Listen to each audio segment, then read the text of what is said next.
with each of the states to assess the damages and focus on federal support where it is needed most and how we can get it there most rapidly. I also, and apparently it has just been announced, but I also approved the emergency declaration that was requested a couple of hours ago by Governor Beshear of Kentucky. That's going to accelerate federal emergency assistance for Kentucky right now when it's urgently needed. And I stand ready to do the same for the governors of the other states, and I've made it clear to them if they request emergency declarations. I've also requested that FEMA offer additional federal resources, including help with temporary housing where homes have been wiped out or too badly damaged to live in. And I also asked FEMA director to let the states know what they may not be aware of, what they may be entitled to, because they don't necessarily know all that's available from the federal end. We're going to continue to receive, I personally am receiving regular updates, and my staff is continuing to reach out to the mayors, the county officials, and other local leaders in these states affected by the tornadoes.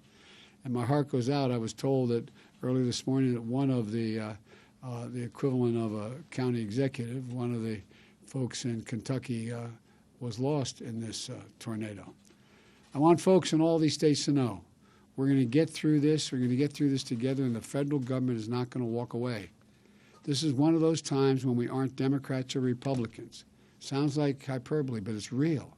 We're all Americans. We stand together as the United States of America. And so I say to all the victims, you're in our prayers, and all those first responders, emergency personnel, and everyone helping their fellow Americans, that this is the right thing to do at the right time, and we're going to get through this. And I'll be happy to take a question or two if you have any about this. Does this say anything to you about climate change? Or do you conclude that these storms and the intensity have to do with climate change? Well, all that I know is that the intensity of the weather across the board has some impact as a consequence of the warming of the planet and the climate change. The specific impact on these specific storms, I can't say at this point. I'm going to be asking the EPA and others to take a look at that. But the fact is that we all know everything is more intense when the climate is warming, everything.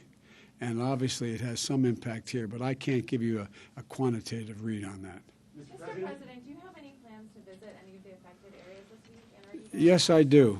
I spoke with, I started off this morning with the governor of Kentucky and offered to, I said, I'll be happy to come, but I don't want to be in the way. When a president shows up, he shows up with an awful lot of personnel, an awful lot of vehicles, an awful lot of, we can get in the way unintentionally.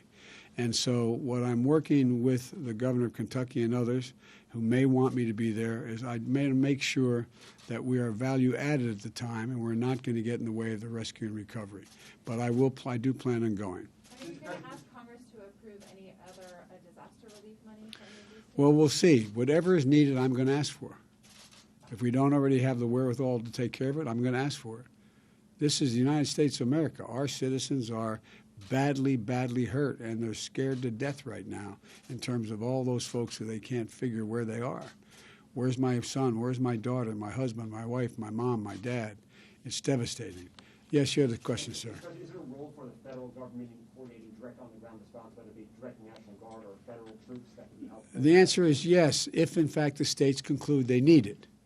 And so the National Guard has been called out in one state, but whatever is needed, it's within the authority of the President of the United States and the federal government to provide that help. And we're going to provide whatever is needed. I think we've demonstrated since we've been elected that every major national disaster, we have been there early, often, and stayed till we got it finished. And that's what we're going to do here. But again, I think what I've found as I've visited these disaster areas in other circumstances, whether it was the hurricane in Louisiana or the gigantic flooding in the Northeast or the wildfires in the West, is the real anxiety right now is all those poor people are wondering, where is my loved one? Where are they? Are they going to be okay? And I don't think it's possible to exaggerate the extent of the fear and the concern.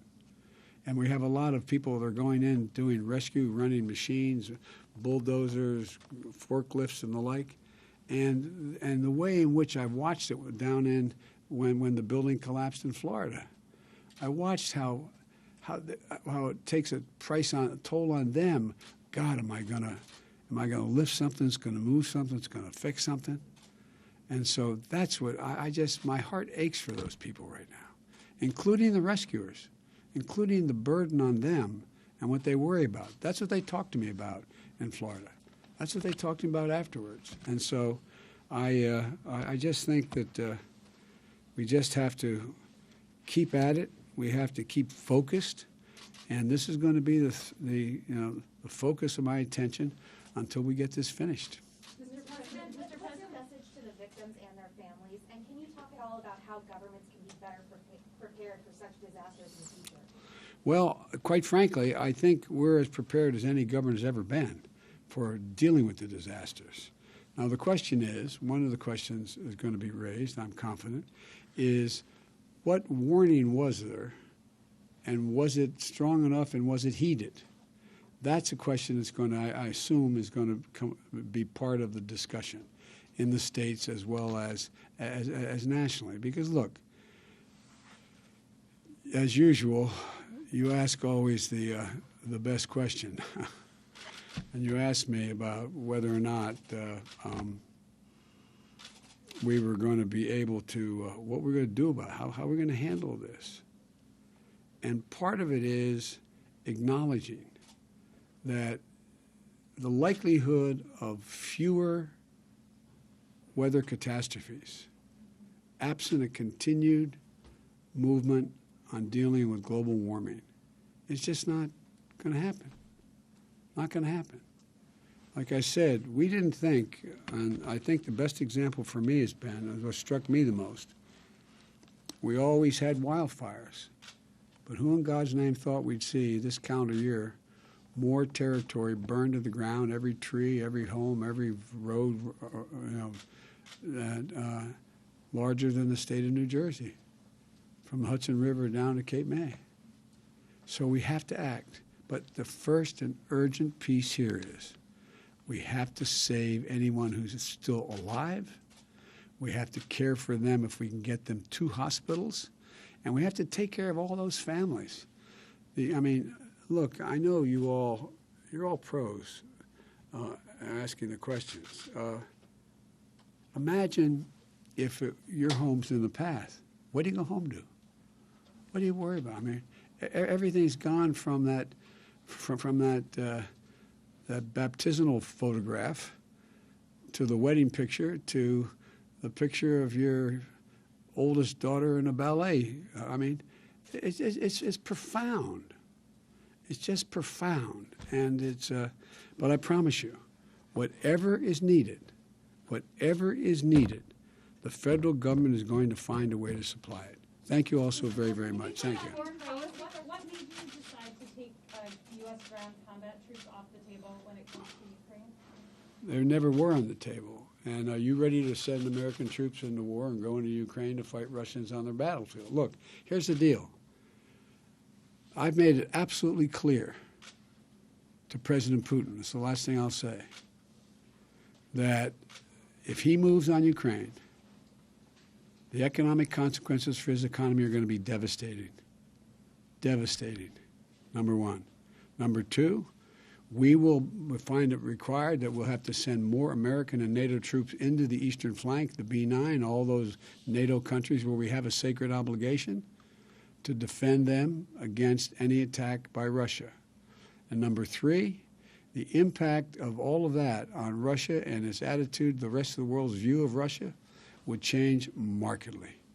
He'll pay a terrible price. And so it's, and we are going to continue to provide for, and we have and continue to provide for, the defense capacities for the Ukrainian people. Thank you so much. What do you intend to say to Senator Manchin?